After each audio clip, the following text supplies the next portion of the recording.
Bienvenue dans ce nouvel épisode de La boîte à questions des humains en chemin. Aujourd'hui, c'est la question de comment faire pour ne pas me laisser parasiter, envahir par des entités négatives. Alors c'est une grande peur que je vois souvent, un peu dans tout ce que je fais et aussi que vous me posez souvent sur Instagram. Voilà, est-ce que moi j'ai trop peur de ce monde invisible, j'ai peur de me faire parasiter, j'ai peur de me faire posséder, même parfois j'entends ce mot-là, par des entités négatives.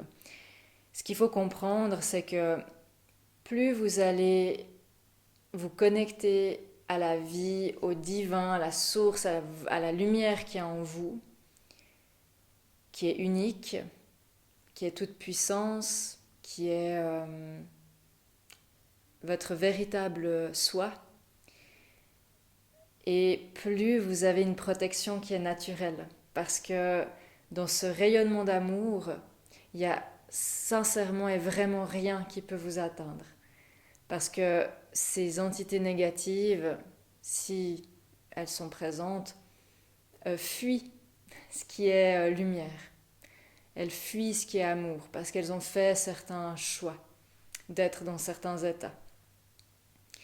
Et cette protection qui est vraiment naturelle, c'est pas une protection forcément qu'on a à demander parce qu'on va simplement le rayonner autour de soi de par cet état de communion avec vous-même, avec votre divin. Et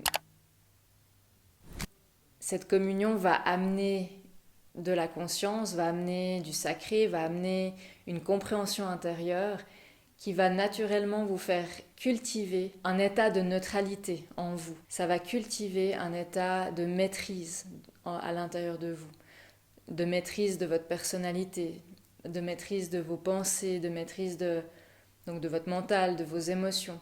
Ça ne veut pas dire d'être parfait, ça ne veut pas dire de tout contrôler, ça n'a rien à voir avec ça. Mais on cultive un état neutre, un état conscient. Et c'est cet état de neutralité qui vous met dans cet alignement qui est juste. Et c'est cette justesse en fait qui amène un état de paix, qui amène un rayonnement, une protection.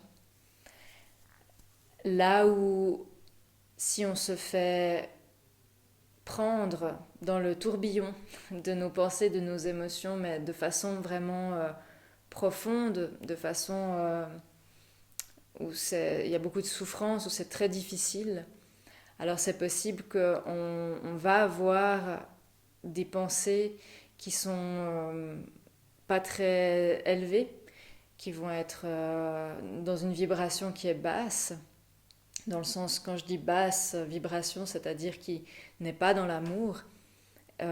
Et là, je vous parle d'années, d'années de répétition, de vraiment d'être dans un état très bas pendant longtemps. Ça peut ouvrir effectivement des portes, ça peut ouvrir des failles dans votre champ vibratoire. Et il peut y avoir dans cette ombre, en fait, dans cette bataille, cette lutte avec l'ombre que vous avez envers vous-même, il peut y avoir ces failles et ces entités qui peuvent parasiter ou qui peuvent un peu tournoyer autour de vous euh, de par la nourriture que vous leur offrez, de par vos peurs, vos doutes, etc. Mais là, je parle vraiment d'états qui sont répétés, qui sont sur une longue durée. Je parle pas de, voilà, si vous avez deux, trois pensées merdiques qui vous passent dans la semaine, je parle pas de ça.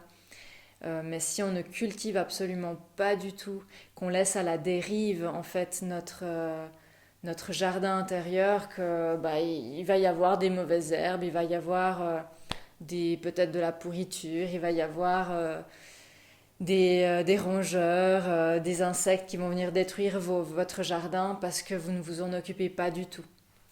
Alors que si vous embellissez votre jardin, vous mettez vos barrières, entre guillemets, votre clôture, que vous mettez chaque jour un petit peu d'effort dans l'entretien de ce jardin, alors ça ne peut pas venir perturber votre jardin, ça ne peut pas venir le détruire. Et c'est la même chose concernant ces entités négatives.